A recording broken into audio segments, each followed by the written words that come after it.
estive aqui, acho que foi 2017, 2016, por aí, né?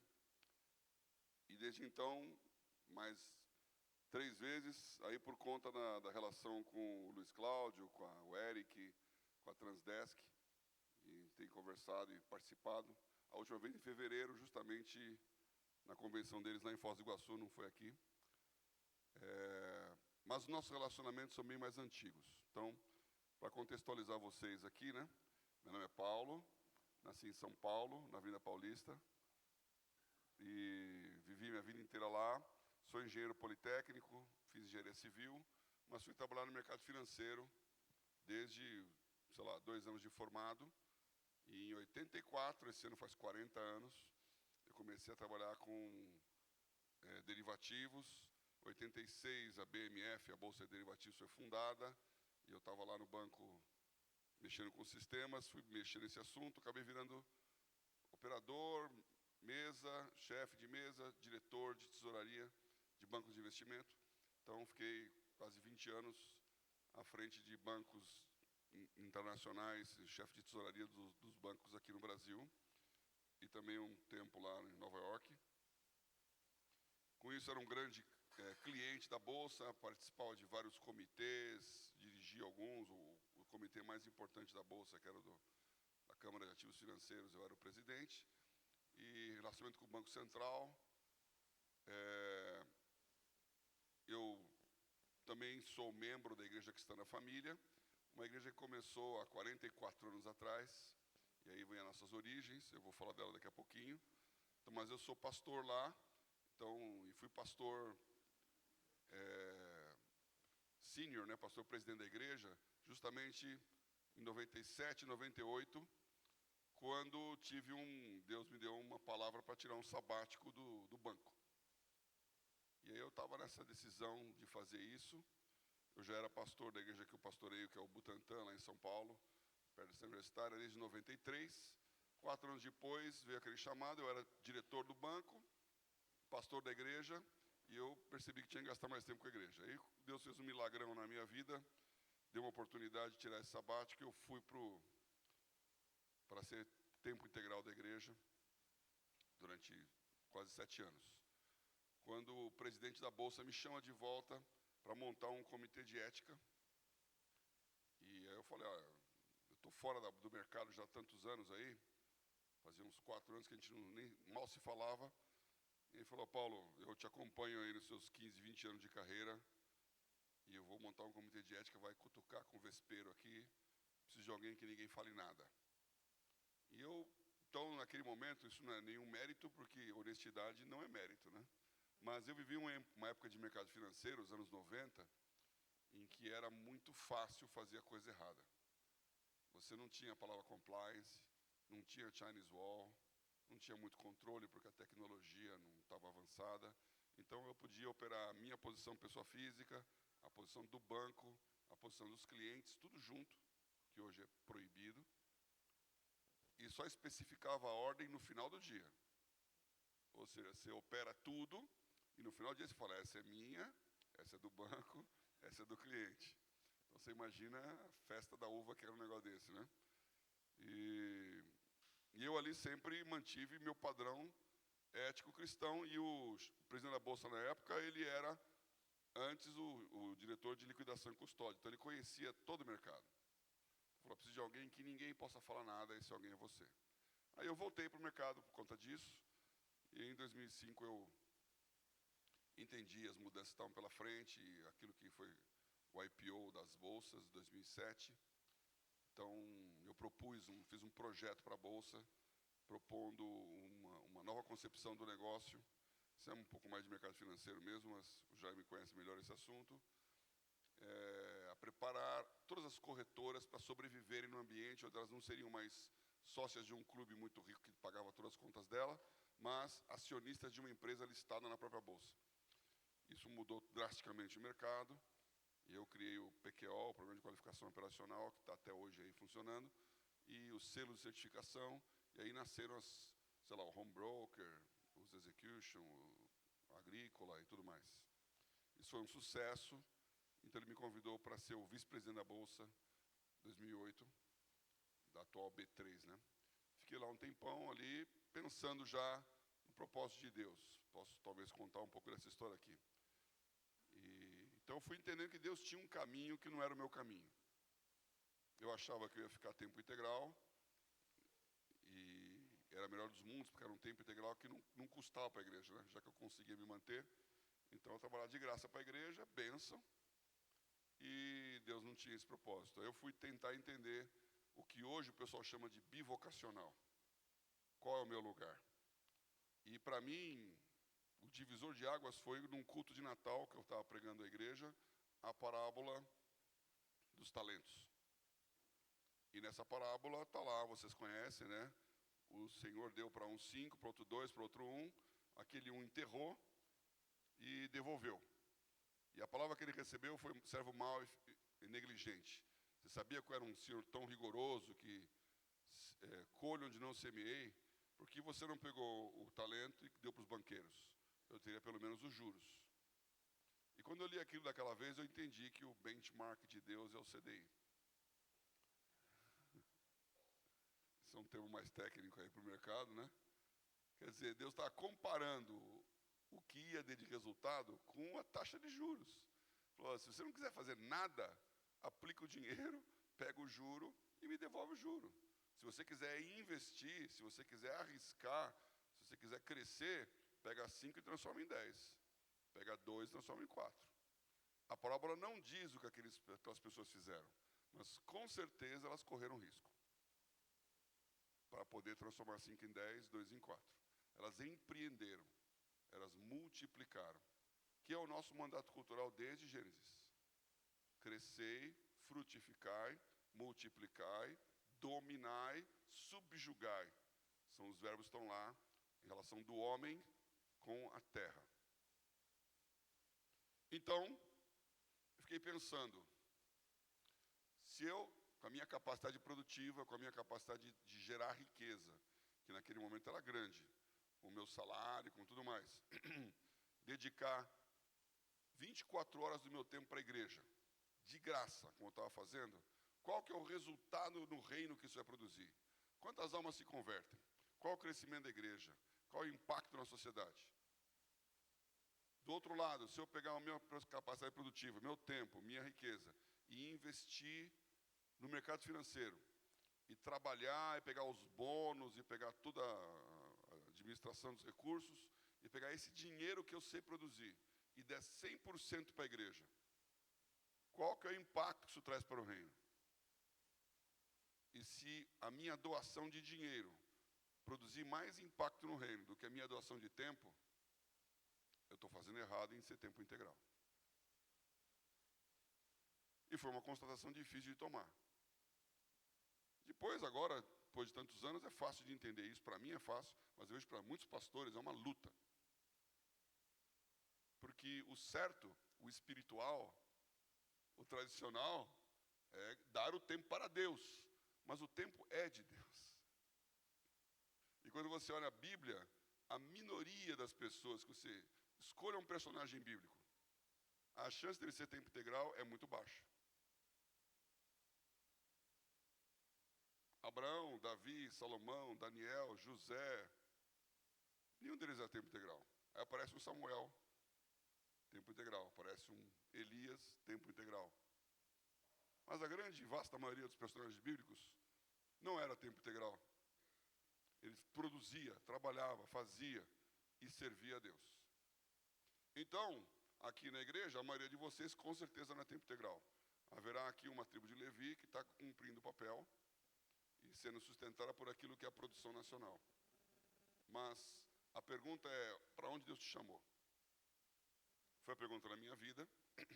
E eu comecei a entender ali o que Deus estava fazendo comigo e para onde Ele tinha me chamado. E quando você entende a sua vocação, vocação é uma palavra latina, vocatio, que quer dizer voz, que quer dizer chamado.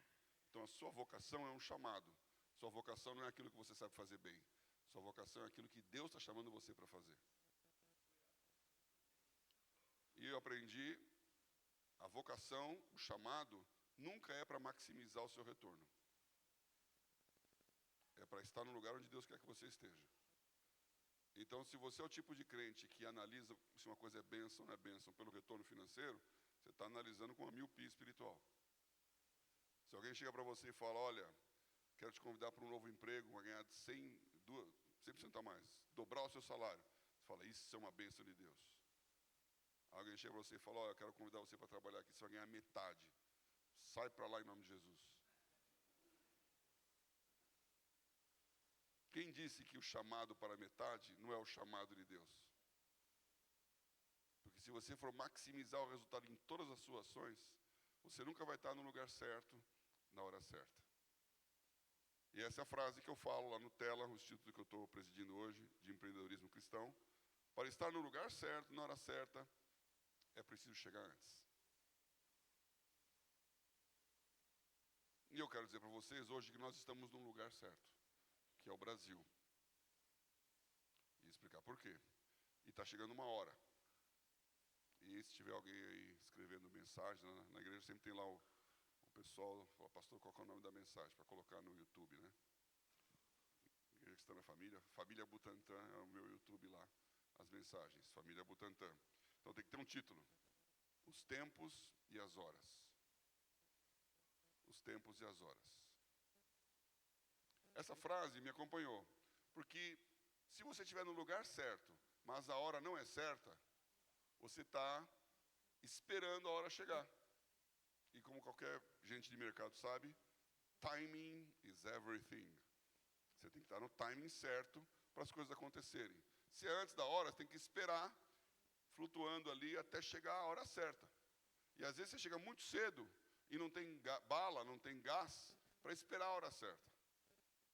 Na década de 70, o Nixon e o Kissinger tiveram uma ideia brilhante. Em vez de brigar com a China, que eles entendiam que seria um grande país de dominação e era totalmente soviético lá com Mao Tse-tung, comunista, vamos trazer a China para o capitalismo.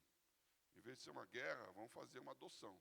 Então, abre o comércio com a China, faz a China crescer, bota aquele bilhão, na época, 1 bilhão de chineses, pobres, miseráveis, experimentando as riquezas, e ele vai virar um país capitalista. E fizeram isso. Então, todo o mercado americano pensou, surgiu um mega mercado, 1 bilhão de pessoas, que não consomem nada, e vão começar a consumir tudo. Que oportunidade, mão de obra barata para as nossas empresas. Então, começou um movimento de investimento americano na China. Eu lembro bem lá que a própria Standard Oil, lá, a Exxon, ela fazia essa conta lá. O chinês não tem nem fogão elétrico, nem fogão a gás. Aliás, fogão a gás na época. Então, querosene, aquele querosene jacaré, que os mais velhos devem lembrar aí, que era da Esso, né? Vão vender. Foi um fracasso, porque ninguém comprou. O chinês não tinha nada e continuou não tendo nada. E demorou 10 anos para aquele negócio mudar. Um chinês consumia 4% de proteína animal na sua refeição média. Ou seja, ele comia grama. Agora, quando veio o momento em que as coisas começaram a funcionar, quem estava na China nos anos 80, hoje está milionário. Ou bilionário. Porque aí explodiu. Hoje o chinês come 17% de proteína animal. Isso significa que a BR Foods está exportando frango, porco, ou o agronegócio brasileiro, soja, para fazer o farelo que dá comida para o porco chinês.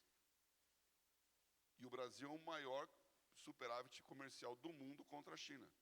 Porque nós somos um país que mais exporta do que importa da China. Porque eles precisam da nossa comida, é uma segurança alimentar. Então hoje é um negócio de bilhões que alimenta milhares e milhares de brasileiros, porque é a hora certa. Então o timing é muito importante. Você pode ter uma ideia brilhante, você pode estar no lugar certo, mas não é a hora certa. Meu pai, que foi pastor também, ele já faleceu há 6 anos, ele tinha essa história lá de um membro da igreja que era cristão, estava muito ruim a situação dele, não tinha comida para dar para os filhos. E ele chegou então diante de Deus e orou. Aquela oração de fé, né, dizendo, Senhor, a tua palavra diz que o justo não ia mendigar o pão, nem a sua descendência, e eu estou aqui, não tenho comida para colocar na mesa. Você tem que que fazer uma coisa. E aí Deus falou com ele, vai no supermercado, faz a compra. E ele se encheu de fé, foi para o supermercado, pegou o carrinho e começou a fazer a compra. Aí durante esse projeto, isso acontece muito com a gente, né? A gente ouve uma palavra de Deus e fala, agora vai. Então depois, já que Deus falou, eu vou encher o carrinho de tudo. Não é só o que eu compro normal, não. E fez uma mega compra. E aí então veio a hora da verdade, que é a fila do caixa. Não aconteceu nada, não apareceu ninguém, e ele vai andando na fila, e ele vai pensando, eu não vou passar vergonha da mulher do caixa começar a passar o produto e eu não tenho dinheiro. E aí naquele momento a fé dele acabou. Ele falou, Deus, perdão, acho que eu imaginei coisas, acho que eu me empolguei, mas eu não vou passar essa vergonha não. Então, quando chegou a vez dele do carrinho, ele saiu da fila. Eu não sei como é aqui o seu supermercado. Ontem eu conheci o festival, muito bonito. Até que foi bem a minha experiência de caixa. Mas geralmente você tem um monte de caixas, tem 2 funcionando, o resto tudo fechado. Aí faz uma fila daquele lá. Então ele tinha lá aquela fila do caixa, do lado está um caixa fechado. Ele tirou o carrinho, colocou naquele caixa fechado e ia embora do supermercado. E o sistema de som do supermercado falou, senhores clientes, uma promoção especial, a primeira pessoa que tiver no caixa número tal vai ter a sua compra paga pelo supermercado. Era o caixa onde ele tinha pousado o carrinho. Aí entrou a mulher, sentou, acendeu a luz, todo mundo começou a correr, e ela falou, senhor, é o senhor, é o senhor. Ele está meio zoado assim o que está acontecendo, mas ele estava no lugar certo, na hora certa. Maravilhoso quando isso acontece. Mas passamos um grande temor e tremor antes disso. Então, eu quero dizer para vocês que nós, estamos no lugar certo. Se você pegar os 10 maiores países do mundo em área, o Brasil é o 5º. Sendo que os 4 que estão na frente, que são a Rússia, o Canadá, a China e os Estados Unidos, Rússia, Canadá e China têm vastas extensões territoriais imprestáveis. Os Estados Unidos também tem lá um pouco de deserto, mais do que a gente, mas até que é um país bem aproveitável, né? E só é maior que a gente por causa do Alasca, que eles compraram mais tarde. Os 10 maiores países em população, o Brasil é o 6º, já foi o 5º, ano passado foi ultrapassado pelo Paquistão. Então, nossos 200 milhões, 205, 10 milhões de habitantes, nós estamos decrescendo a população. Isso é um drama do Brasil. Os pais hoje modernos têm menos de 2 filhos, na média, o que significa que morrem 2 pais, não terá 2 filhos. A população brasileira vai atingir um máximo de 235 milhões e vai parar. E isso é um crime, porque aqui caberia fácil 500 milhões de brasileiros.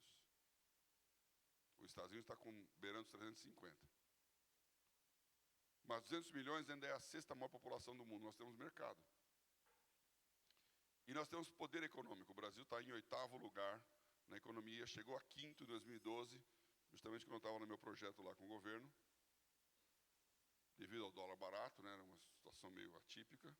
Vocês devem lembrar do dólar 1,50, 1,60, todo mundo viajava feliz, né, para a Argentina. Os argentinos chamam o brasileiro de dame-dos. Você perguntava, quanto custa? Dame-dos. Tudo barato. Agora o dólar é 5,15, 5,20. Então, dá-me lá mitad. Então, nós somos a 8ª economia do mundo. Agora, se você perguntar quantos países no mundo estão entre os 10 maiores em área, em população e em mercado, só tem 3 países, que são justamente os Estados Unidos, a China e o Brasil. Só nessa continha aí, qual que é o nosso potencial em relação às demais nações? Sendo o país de maior produção agrícola, de energia, nós temos água, que é a maior reserva de água potável do mundo é a brasileira. Vento, sol. Durante muito tempo, outra coisa que andamos juntos aqui, participamos do Dia das Nações, e tinha lá a escolinha de inglês lá em Bognor Regis, lá na Inglaterra. Muitos membros da igreja aqui, lá do sul, fomos lá, mandamos nossos jovens para estudar inglês lá, nos anos 90, anos 2000. Bognor Regis é o lugar mais ensolarado da Inglaterra, por isso que os velhinhos vão lá aposentar naquela região.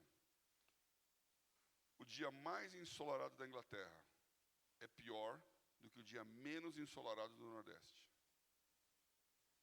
Nós temos sol, e por isso a energia solar é uma potência. E o Brasil, em eólica e solar, o Nordeste brasileiro já é autossuficiente em energia, já não precisa mais de hidrelétrica. A nossa matriz energética é a mais limpa do planeta.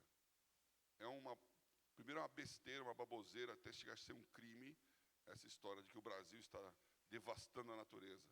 Não tem nenhum país que preserva mais a natureza do que o Brasil. Porque a Europa, os Estados Unidos, a China, a energia deles é termo. Eles gastam energia elétrica em cima de carvão, poluição.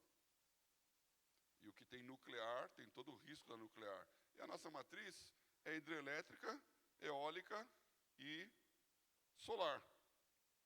Então, nós somos um país especial. Agora, você se sente especial? Talvez não. Como que eu sei que é o meu tempo e a minha hora? Então, quando eu estava em 2010, lá na Bolsa, eu entendi um momento do Brasil no mundo, e nós criamos uma associação de todos os bancos, e a Federação dos Bancos, a Ambima, a CETIP na época, que não era Bolsa, para produzir um estudo sobre os grandes centros de negócio do mundo, que a gente chama de International Financial Center, e entender o Brasil nesse contexto. Contratamos a Boston Consulting Group, que é uma grande consultoria internacional, para estudar os países. Então você vê lá, obviamente Nova York e Londres são grandes centros de negócios globais, continuam sendo. Hong Kong está se tornando um. Mas Hong Kong é um centro de negócios, Singapura é um centro de negócios, Tóquio não é. O Japão foi durante décadas a segunda maior economia do mundo, antes da China crescer. Tóquio nunca foi um centro de negócios. Frankfurt não é. Paris é muito mais. Londres nem se diga. E a Alemanha é a maior economia da Inglaterra, da Europa. Frankfurt é o centro do Banco Central Europeu, é o centro da Bolsa, que é a maior bolsa europeia hoje, que é a Deutsche Börse. E por que não? Porque um lugar vira um centro e o outro não vira. Então vamos estudar o que tem no Brasil que precisa acontecer. E um dos principais ingredientes é justamente uma visão empreendedora, uma educação empreendedora na população, uma capacidade de falar inglês, que é um mega problema para um japonês lá em Tóquio. E nós temos esses desafios aqui no Brasil. Então criamos uma associação na época, eu fui presidente, para estruturar isso junto com o governo e com o mercado, de fazer essas mudanças. Convênios com o BID, um monte de coisa. Até eu entender que essa transformação não vem através do governo. Não é top-down. Essa transformação é de baixo para cima. É a partir da igreja. E aí eu entendi uma coisa muito, muito importante para nós. O Brasil também é o segundo maior país cristão do mundo. Acabou de sair o censo, os dados do censo, um dado interessante do censo. Me falou isso, o Rodovário num encontro aí. No Brasil existem mais igrejas do que bares. Eu não acreditava nesse número. São 600 não sei quantos mil templos, 500 lá mil bares. Ah, tem muito bar que não está registrado. Mas também tem muita igreja que não está registrada. É um cantinho aí. Então você vê aqui, eu estou aqui em Cascavel, só no meu relacionamento são 4 igrejas diferentes que eu me relaciono aqui. Quantas devem ter na cidade? Eu estava passando hoje, mas isso aqui é uma igreja? É verdade. Falei, bonito o negócio aqui. Templos religiosos, quase 500, uma cidade de 300 mil habitantes. Então nós temos um potencial cristão. O Brasil é um país cristão.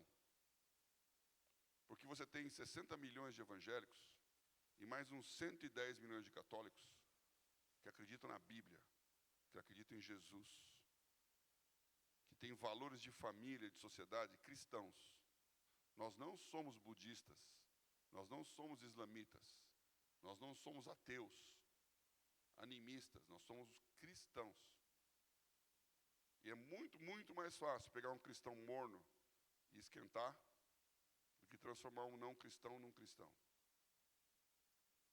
E esse é o nosso desafio. E as igrejas estão crescendo, estão fazendo isso. E eu gostei, conversei com um monte de gente aí não conheci o pessoal da NIB, né? Foi um evento lá aliás, da Valorem, tinha um casal lá que é de lá, e depois, agora em Brasília, eu estava falando em outro evento, junto com o Thomas Walker, que alguns devem conhecer aí, do CAM, e ele estava lá também, eles me convidaram para vir, estão começando um ministério de empreendedores aí na NIB, segunda reunião, essa que eu vou fazer amanhã à noite. E conversando com as pessoas, eu era católico, eu estou na igreja há 2 anos, estou na igreja há 3 anos. Gente nova se convertendo, no que eles têm lá que eles chamam de GA, né? GAs, Grupo de Avivamento. Gostei do nome, é Grupo de Avivamento. Nós temos em São Paulo as pequenas famílias. Então, o crescimento da igreja, ele está acontecendo no Brasil, essa é uma oportunidade. Lugar certo, a hora certa está chegando. No minha trajetória de mercado brasileiro, de mercado financeiro, fiquei amigo de gente grande e poderosa aí. Conheci antes deles ficarem milionários. Um deles é o André Esteves, que é o fundador do Pactual. Fundador não. Fundador do BTG Pactual, né? Mas ele entrou no Pactual como estagiário lá e quando ele era chefe da mesa, eu também era, nós trabalhávamos em um andar diferente do outro. Veio do Rio de Janeiro, pobre. Tudo aconteceu, não vou contar a história do Pactual, alguns nem conhecem, os que conhecem já sabem. Ele se tornou um bilionário, vendeu para o UBS e foi trabalhar na mesa de renda fixa do UBS lá em Londres. Me contou toda alegre, vou viver agora uma experiência internacional. Foi para lá, tentou comprar o próprio UBS, nunca lhe faltou coragem. E aí então, o UBS passou mal das pernas e ele comprou novamente o Pactual do UBS. E já tinha montado o BTG, que é o Back to the Game. Então criou o BTG Pactual, que é um banco que todos vocês devem conhecer hoje. Quando ele criou tudo, eu encontrei com ele e falei, e aí, juntou os sócios antigos, e agora? Pessoal dos velhos tempos, tudo de novo? Ele falou, Paulo, não quero ninguém dos velhos tempos, só vou contratar PhD. Você vai contratar PhD? Ele falou, PhD, Poor, Hungry and Desperate to Get Rich. Quer dizer, eu só quero gente pobre, com fome e desesperado para ficar rico. Então, o padrão de contratação dele é de alguém que está com gana. Aí alguns falam, esse negócio de querer ficar rico está errado. Querer ficar rico não está errado. Querer usar o mal, a riqueza, está errado. Quando as riquezas crescerem, não ponhais nela o vosso coração. Esse versículo está pressupondo que você vai fazer as riquezas crescerem. Porque esse é o mandato cultural. Então, se na sua vida a coisa não está crescendo, multiplicando, expandindo, você está com um problema diante de Deus. Você está com um problema de mordomia. Você está tendo uma visão equivocada de Deus. E talvez essa visão seja de um Deus severo, rigoroso, que é legalista, que ceifa onde não semeou, que é heresia, porque Deus não é injusto. Então, se você tem uma visão de Deus bravo, duro, que está lá pegando no teu pé, que você tem que obedecer para não ir para o inferno, você tem que entrar numa regra que você não está concordando, você pode estar numa visão errada de Deus. E a visão correta é de acreditar que Deus quer que você desenvolva e cresça. E que você não tem que trabalhar para sobreviver. Você tem que trabalhar para frutificar. Porque a sobrevivência, Deus já garantiu. E Ele já falou, olha para um pardal, ele não merece, ele não fez nada para merecer, porque ele não plantou e não colheu, mas eu dou comida para ele. Então, não se preocupe com o que você vai comer, com o que você vai beber, com o que você vai dormir, com o que você vai vestir, porque isso Deus garante. Não trabalhe para sobreviver. Trabalhe para frutificar. É uma mentalidade que a maioria de nós brasileiros não temos. Fazer algo para a glória de Deus. E nós somos os Estados Unidos de 150 anos atrás. Nós somos a nação agrícola, grande, com um potencial. Esse potencial é o gigante adormecido, que está no nosso hino, né? Estamos sempre dormindo, não acordou o gigante, que pode ser o país do futuro, mas esse futuro não chega. Em 2000, um economista da Goldman Sachs de Inglaterra, o Jim O'Neill, fez um estudo das economias que iam crescer. E colocou Brasil, Rússia, Índia, China e criou a palavra BRICS. Botaram um S da África do Sul depois, lá mais tarde. Nessas minhas andanças pelo mundo, eu fiquei amigo do Jim O'Neill. Falei, Jim, você criou um monstro. Porque qual que é a relação de Brasil com Rússia, Índia e China?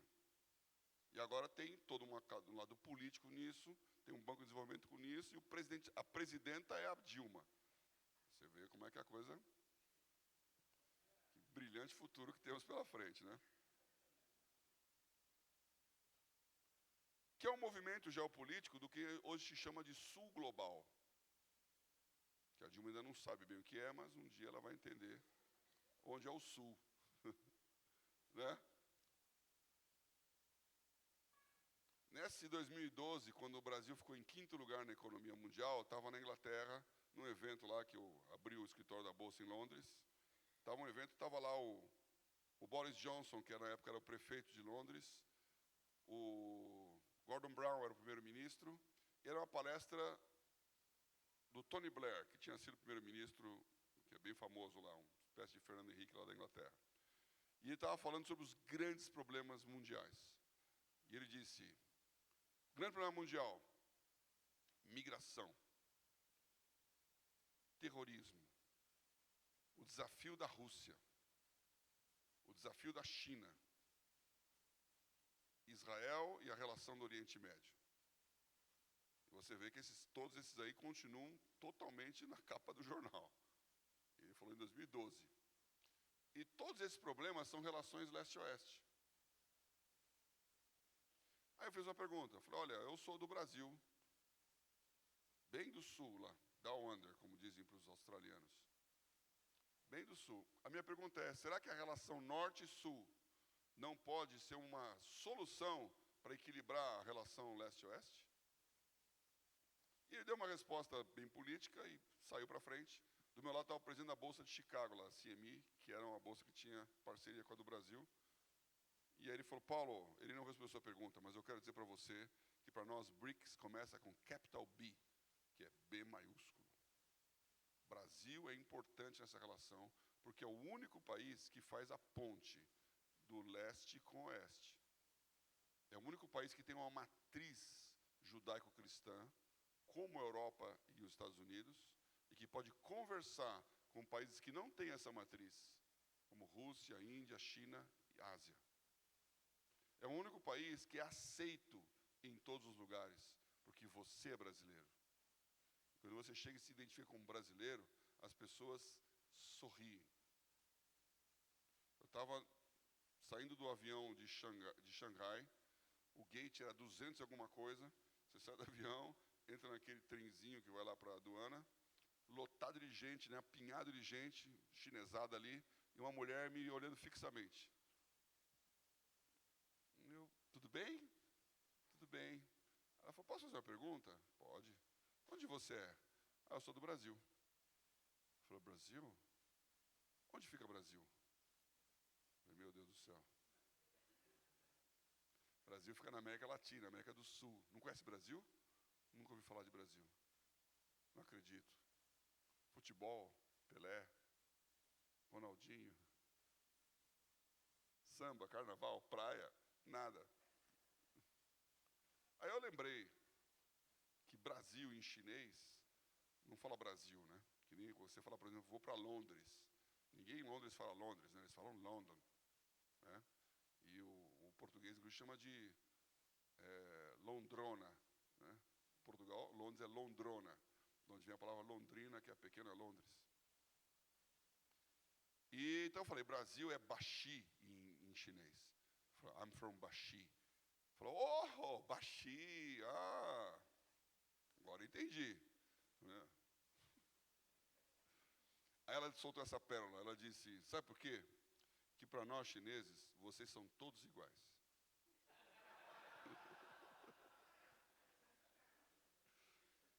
Aí eu pensei, essa mulher está gozando da minha cara, não é possível. Eu olhei aquele mar de chinesinho ali, né? Ah, nós somos todos iguais.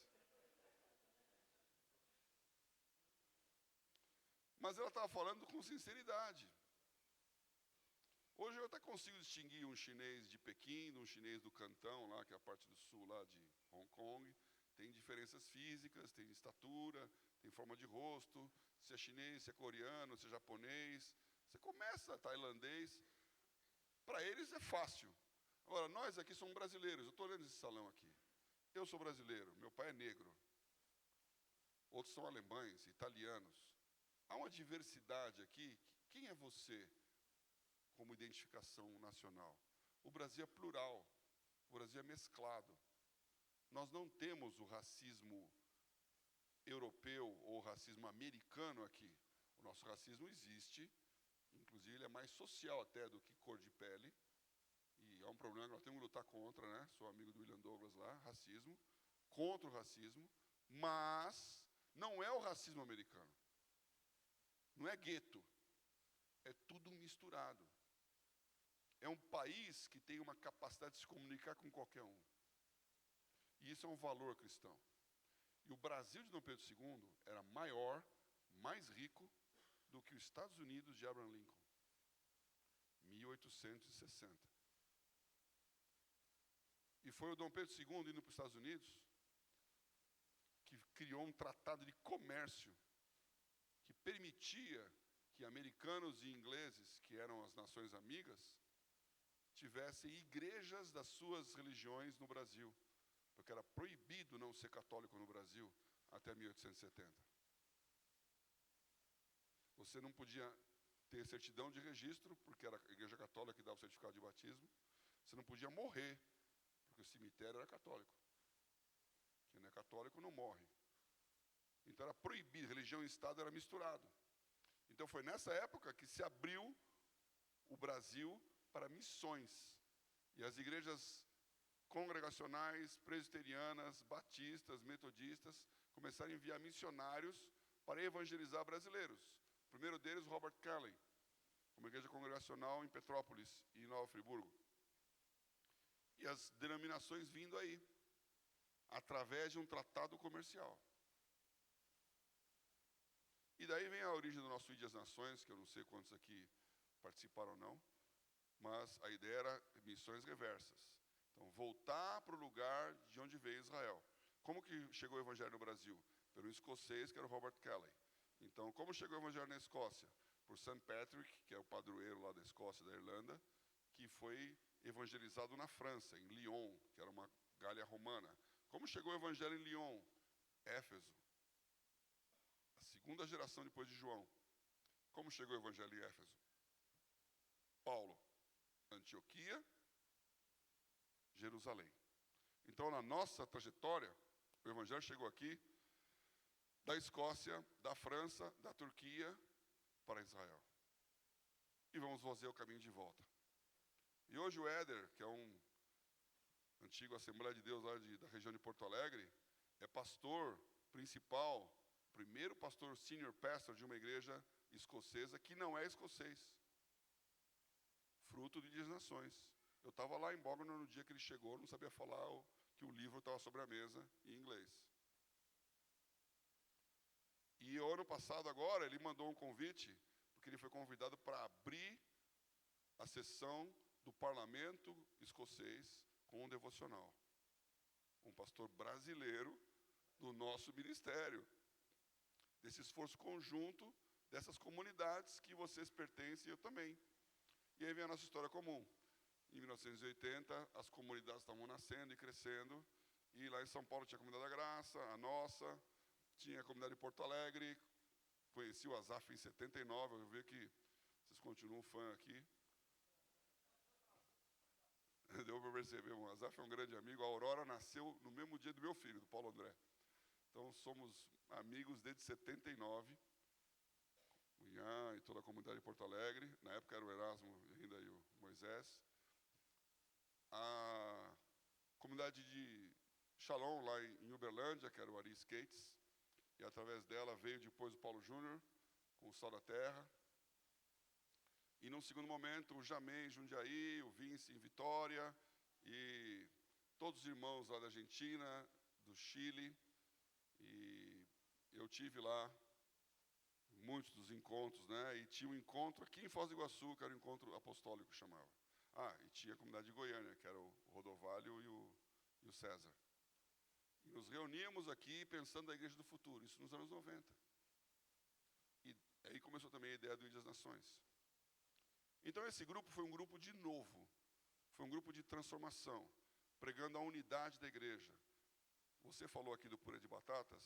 O purê de batatas não é uma invenção do Abe Huber. O purê de batatas é uma invenção do Juan Carlos Ortiz, que escreveu O Discípulo, que eu li em 77. Esse livro, Juan Carlos Ortiz era um dos pastores lá de Condarco, junto com o Imitian. Depois foi para os Estados Unidos, já morreu também. Então há um movimento que vocês pertencem, que falou de unidade, de transformação, de renovação, de uma igreja que fosse menos rígida, menos estruturada. Agora, Deus está fazendo uma coisa nova. E minha pergunta para vocês, principalmente para a liderança, é: podeis perceber? Isaías 43. Eis que estou a fazer uma coisa nova na terra. Podeis sentir, perceber? Eu estou colocando um caminho novo, um rio no deserto. Não vos lembreis das coisas passadas, nem recordeis as antigas. Cuidado para não deitar na glória dos anos 70, dos anos 80, dos anos 90, porque tem uma nova geração. Há um caminho novo, e Deus está fazendo coisa nova. Então nós temos o legado de tudo isso. E quando eu falo os tempos e as horas, e aqui eu vou terminar a minha história, eu queria que você abrisse aí no livro de Daniel.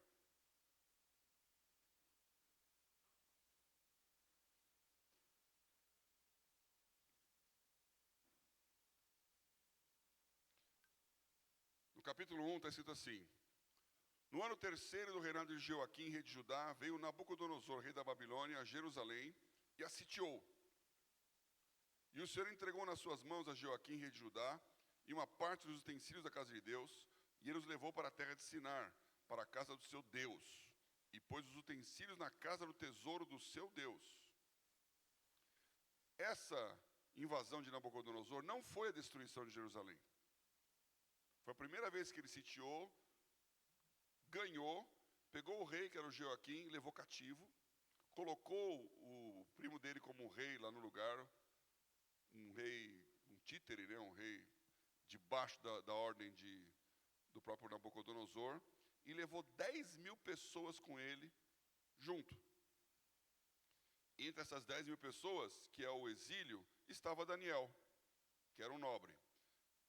O rei Joaquim ficou preso lá. Anos depois ele foi restaurado na própria Babilônia, se tornou, estava preso, prisioneiro, e virou comensal, né? Ele virou a participar da mesa do rei. Ele foi elevado a uma categoria de amigo. E aí os reis que ficaram em Jerusalém se rebelaram contra o Nabucodonosor, e aí então vem a destruição de Jerusalém, que quebrou o templo e tudo mais. Então, nesse momento, sai um bando de gente para ir para a Babilônia desterrado, entre eles Daniel. E disse o rei a Aspenaz, no versículo 3, chefe dos seus eunucos, que trouxesse alguns dos filhos de Israel e da linhagem real e dos nobres, jovens em quem não houvesse defeito algum, formosos de aparência, instruídos em toda a sabedoria, sábios em ciência e entendidos no conhecimento, e que tivessem habilidade para viver no palácio do rei, a fim de que fossem ensinados nas letras e na língua dos caldeus. E aqui é a história do Daniel. Então, Daniel, Mesaque, Sadraque e Abdenego eram desses tipos.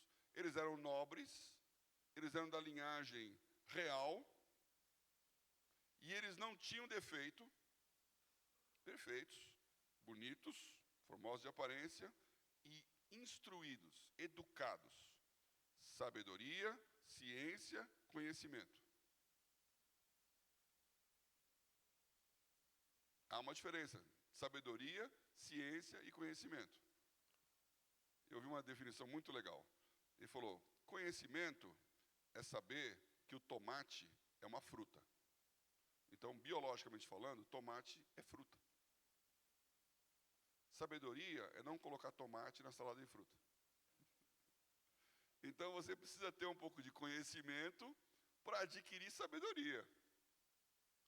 Você pode ter sabedoria sem conhecimento. Mas esses tinham que ter todos. E esses jovens foram treinados na escola real. Vocês conhecem a história? O Daniel e os seus amigos falaram, não vamos comer esses manjares, nós vamos ficar na nossa dieta aqui kosher, que era a lei de Israel, então eu não vou ficar na regra da Babilônia. Né? E aí o Aspenaz falou, eu que vou pagar o pato. Ele falou, não, vamos fazer o teste. Se eu ficar pior, eu como manjar. Então veja, o Daniel não era ele era sábio. Ele não foi um cristão burro que fala, eu não como essa comida porque eu sou de Deus, e isto é pecado. Ele falou, eu não como essa comida porque o melhor é o que Deus tem para mim. Se não for o melhor, eu mudo de ideia. Então faz o teste aí. Ele falou, faz o teste. E ele era melhor do jeito que ele era. Você é melhor com seus valores cristãos. Você não precisa brigar com o ímpio para dizer, eu não faço isso. Eu não fumo, eu não... E não pode virar um orgulho, tem que virar um meio. Agora a pergunta é, você é bonito? Eu não sou. Você é nobre? Eu não era. Você é perfeito? Então, eu não estaria nessa lista. Eu não teria a chance de estar lá na categoria dos escolhidos pelo Aspenaz. Agora, tem um negócio muito legal com a igreja. E nós somos a igreja. A sua beleza é a beleza de Cristo. Então eu aprendi que eu não sou bonito. Hoje, eu melhorei. Depois que eu casei, eu melhorei. Felizmente, minha mulher não pôde vir aqui, passou mal essa noite aí. Não é culpa sua, viu, Berté? Mas, acho que o salmão do festival não estava bom. E aí, quando eu casei com a Leni, foi um milagre de Deus. Ela enxergou o invisível. Até porque hoje eu sou magro, naquela época eu não existia. Eu tenho 1,90 m, peso 95 quilos. Quando eu conheci a Leni, eu pesava 70. Eu era realmente magro. Então, mas as pessoas enxergam o que Jesus, o que Deus, o que a glória de Deus, que é o cabote de Deus, reveste você. Ela vê o que Deus é em você e não quem você é. E o truque é justamente saber que a pessoa está enxergando uma coisa que você não é, não pense que você é aquilo que ela está enxergando. Mantenha a sua humildade diante de Deus, mas é a glória dele que te reveste. Você não é perfeito? Não, mas você pode se santificar. E a santificação leva à perfeição.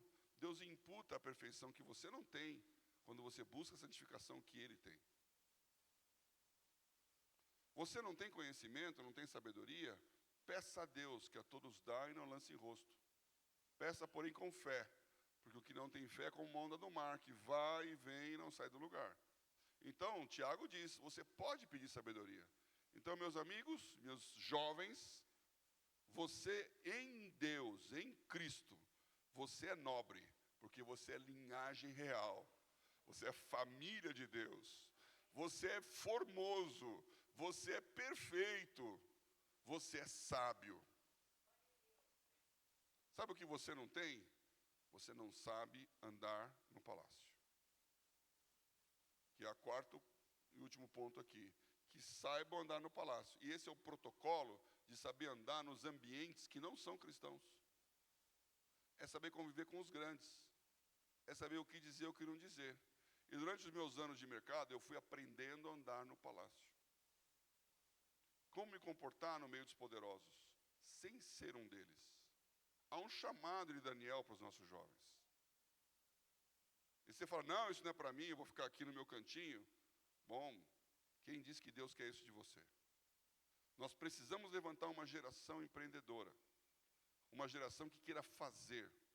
Uma geração que não queira trabalhar para se sustentar. Então, o Instituto Tela, que eu presido hoje, é tecnologia, empreendedorismo, liderança e ação missionária. Tela. E é através da tecnologia que você multiplica a riqueza. E essa é a oportunidade do Brasil. Nós estamos no momento de usar tecnologia para enriquecer. Agora, 2 semanas atrás, nós trouxemos um expert de inteligência artificial cristão, ele é malaio, mora nos Estados Unidos, escreveu um livro que eu recomendo, que é Conectando a Inteligência Artificial com a Fé, para entender inteligência artificial, como isso vai mudar a nossa vida. O Adam Smith, que é o famoso mentor do capitalismo aí, Riqueza das Nações, escreveu que o que gera riqueza é terra, trabalho, capital e empreendedorismo. Que no inglês é Land, Labor, Capital, Entrepreneurship. Essas coisas multiplicam a sua riqueza. E esse assunto é o assunto mais aqui, já chegou meu horário aqui.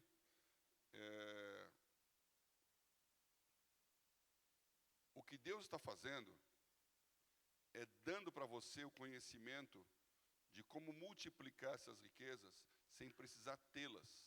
Porque até bem pouco tempo atrás, só os donos da terra é que eram os ricos. E terra custa. Vocês aqui devem conhecer bem esse assunto. Cascavel é uma cidade nova. Quanto custava aí o alqueire lá, há um tempo atrás? Quanto custa hoje? Quanto custa lá, aliás, estava falando isso ontem, né?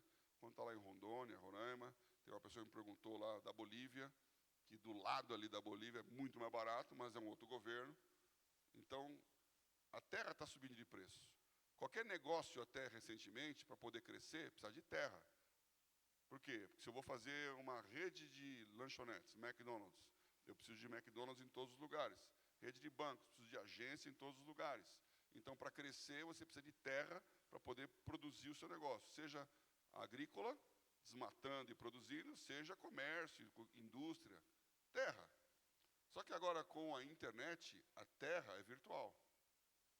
Você não precisa mais de terra. Porque a terra é o e-commerce. Você tem uma loja que não está no shopping, ela está na internet. Tecnologia. A inteligência artificial, ela está,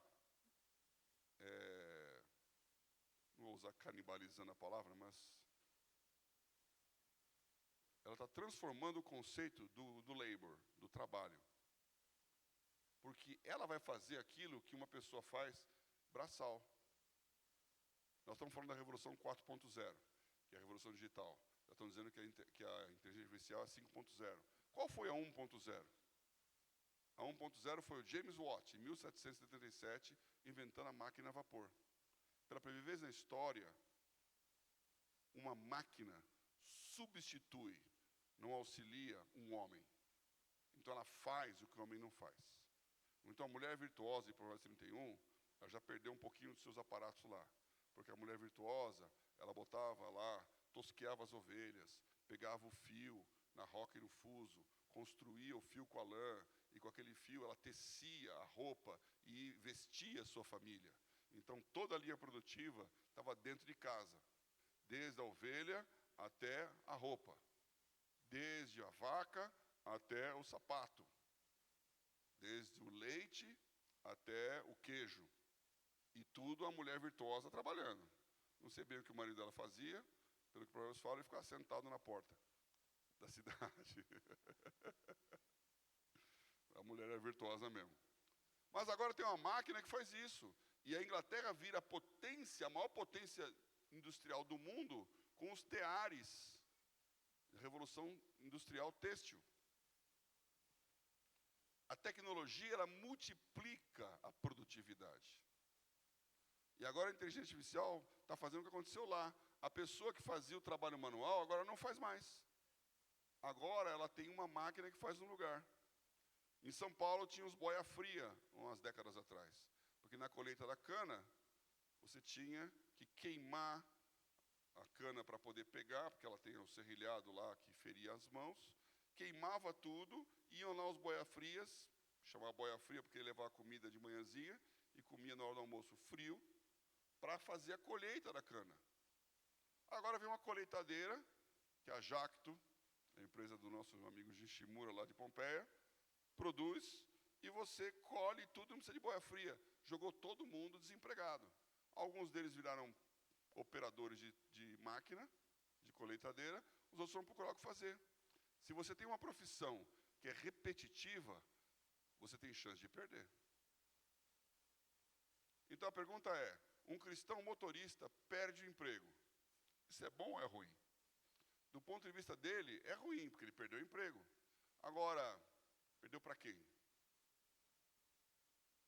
Porque daqui a pouquinho, eu já fui em Israel, já vi lá, os carros sem motorista. A única razão por que isso ainda não entrou é uma razão jurídica. Porque um carro como assistido, como se fala lá, o Tesla, lá nos Estados Unidos, o motorista mexendo no aplicativo, o carro andando sozinho, e uma criança cruzou a frente do carro, de repente, e o carro matou a criança. E a pergunta é,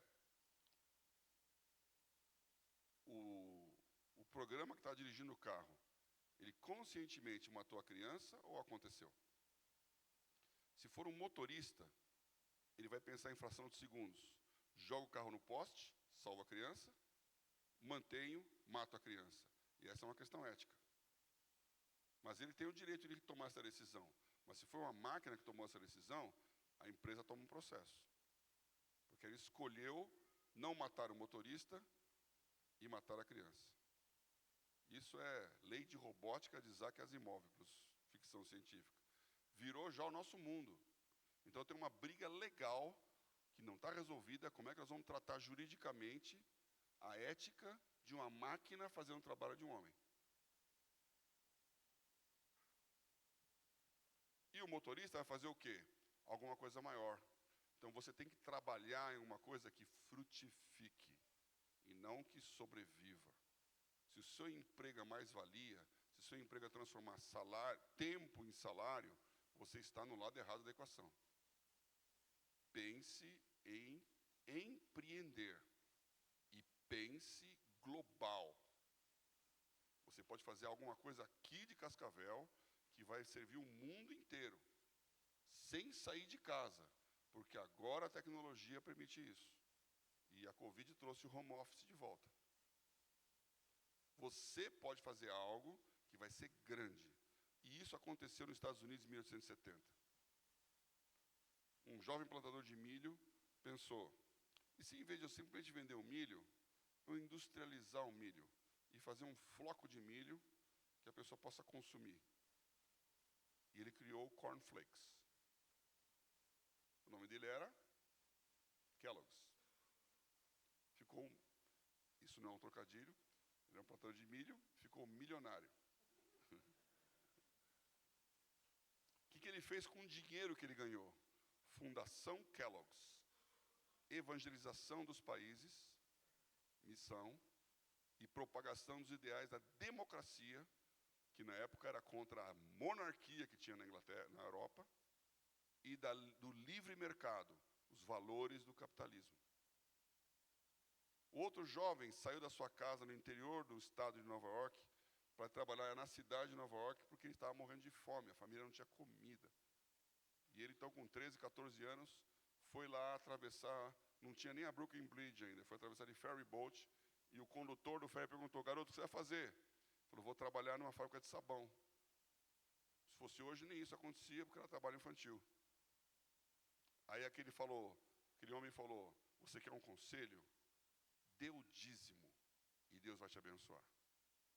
E aquele garoto ouviu aquela palavra e falou, vou dar o dízimo. Ganhou $1, 10 centavos de dízimo.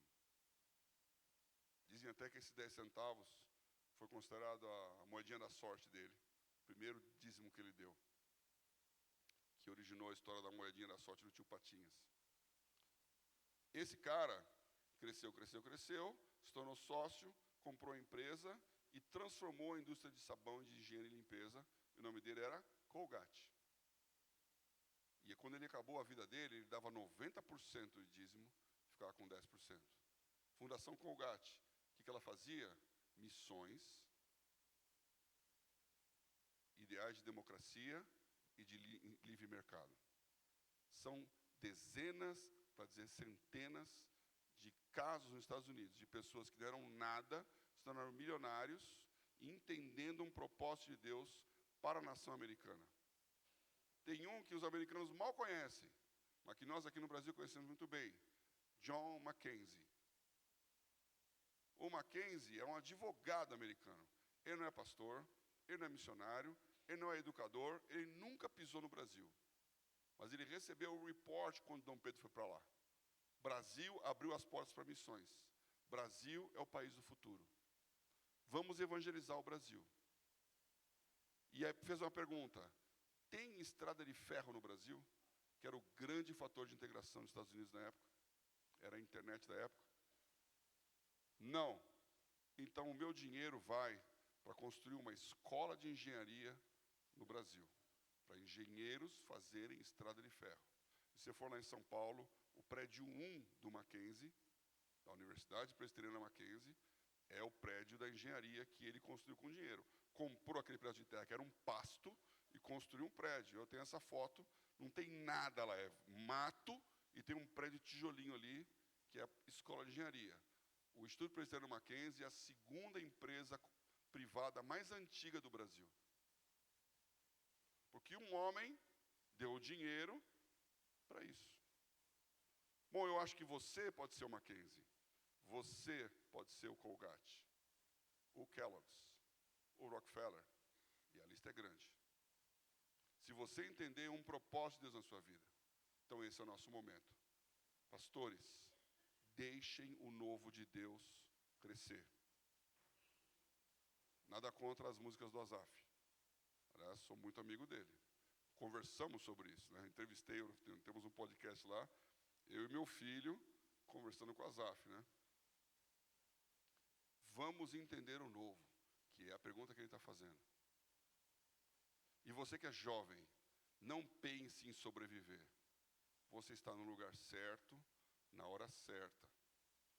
Vai se levantar uma geração que vai transformar o mundo. O Brasil é o único país que tem essa chance. Eu não sou triunfalista, eu não acredito que o mundo vai receber um grande avivamento e vai se converter, porque não é o que a Bíblia fala. Mas eu acredito que aquele que é santo, santifique-se ainda. E nós somos um país que pode crescer muito nesses próximos 30 e 40 anos. Está na nossa mão. É um prazer estar aqui com vocês. Eu sei que muitas dessas coisas vão sacudir umas roseiras aí. Eu sei que tem mais preocupações do que possibilidades, muitas vezes, mas educação é a palavra-chave. Uma igreja, uma escola. E se vocês têm uma escola aqui, para mim já está feita a coisa. Nós estamos com o Instituto Renovo patrocinando escolas em todos os lugares. Porque se o seu filho aprender educação e tiver excelência, você não vai ter que brigar contra o humanismo que está aí fora. O seu filho vai ser escolhido para ser o diretor, para ser o gerente, para ser o dono, porque a educação do Brasil está colapsando. E aquele que sabe um mínimo vai estar na chefia. Então, temos como igreja que educar uma nova geração e colocar uma cosmovisão cristã, de maneira tal que quando ela crescer e entrar na universidade, não saia da igreja. Isto é possível, educação por princípios faz isso. Então eu queria agradecer pela oportunidade aqui, de última hora o senhor me pegou. Vocês têm um pastor que trabalha com inovação. Meu irmão, vocês não podem perder essa chance aqui. Vocês estão sentados numa mina de ouro. Cascavel é uma cidade com tremendo potencial.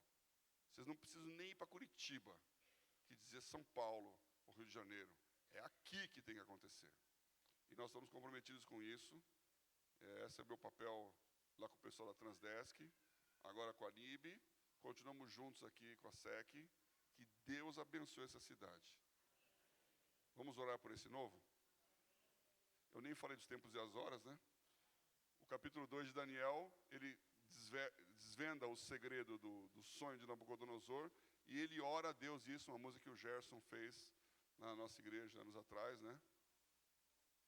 Ó Deus de meus pais, eu te louvo porque me desse sabedoria e força. Ele conhece os tempos e as horas. Ele estabelece os reis e ele retira os reis.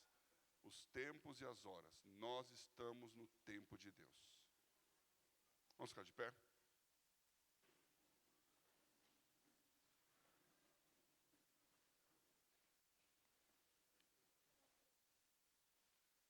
Senhor, eu quero agradecer por essa manhã, por esse lugar. Estamos aqui, Senhor, num lugar que nenhum discípulo jamais imaginaria quando o Senhor Jesus disse: ide por todo mundo, até os confins da terra. Estamos aqui nesse confim da terra do Brasil. O teu evangelho chegou até nós. E nós queremos agradecer aos pais que vieram aqui, missionários, que abriram mão de uma vida lá para ter uma vida aqui, que anunciaram o evangelho, que fizeram a igreja que vem se renovando, se restaurando, que vem se reconhecendo, igreja que hoje, em 2024, é muito, muito mais unida do que era em 1980, 1990, igrejas que se reconhecem como membros de um corpo, e não como reinos isolados. Então nós abençoamos essa igreja aqui, essa comunidade evangélica em Cascavel. Nós abençoamos o poder da unidade do reino. Nós abençoamos a autoridade da palavra de Deus, como fiel da balança, como orquestrador, como organizador da sociedade, como um lugar que é um farol, uma luz que brilha no meio da escuridão. Que essa igreja ilumine esse lugar. Que cada um descubra o seu papel e função. Que as coisas que nós criamos para nós mesmos, que ficam velhas,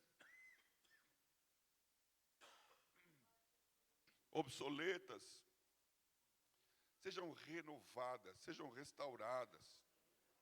Continua, Senhor, a fazer um novo.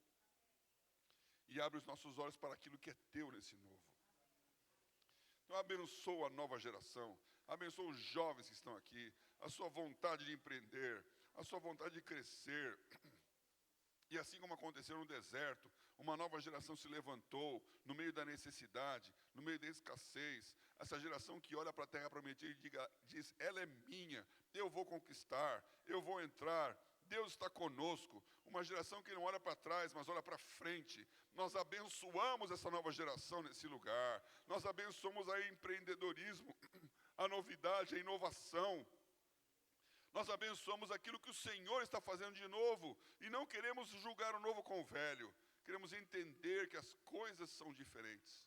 Então, Senhor, move nesse lugar. Que esse lugar seja bênção para o Brasil. Que esse lugar envie missionários, negócios, empreendedorismo, negócios com missão, e que as coisas mudem até que o Senhor venha. Nós agradecemos por essa oportunidade que temos como país, por essa oportunidade que temos como igreja, por essa oportunidade que temos como cidade, e abençoamos o teu novo, no nome poderoso de Jesus. Amém. Glória a Deus.